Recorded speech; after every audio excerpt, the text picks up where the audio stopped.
আলাইকুম ওয়া রাহমাতুল্লাহি ওয়া বারাকাতুহু। আলহামদুলিল্লাহ আলহামদুলিল্লাহ আলহামদুলিল্লাহি ওয়া কাফা ওয়া সালামুন আলা ইবাদিহিল্লাযীনা ইসতাফা, আম্মা বা'দ।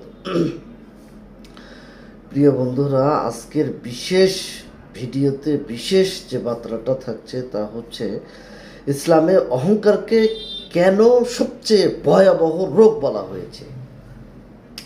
অর্থাৎ অহংকার এমন একটি রোগ যা মানুষকে নষ্ট করে দেয়, মানে মানুষের অজান্তেই মানুষকে নষ্ট করে দেয়।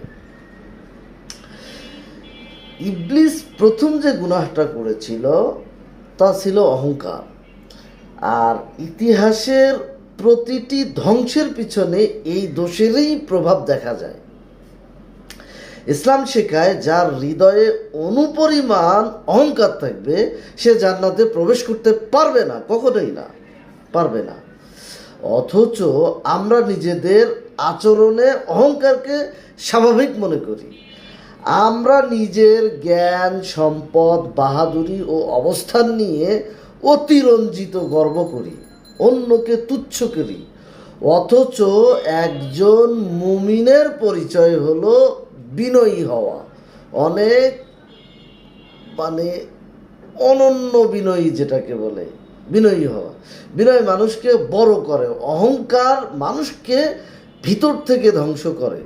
প্রশ্ন হলো, আমরা কি নিজেরা এই ভিতরের অহংকারকে চিনি? এটা তুচ্ছ ভাবতে ভাবতে, এই অহংকারটাকে আমরা তুচ্ছ ভাবতে ভাবতে নিজের আমলেই নষ্ট করে ফেলছি। আল্লাহ তাআলা আমাদেরকে এরকম ভয়াবহ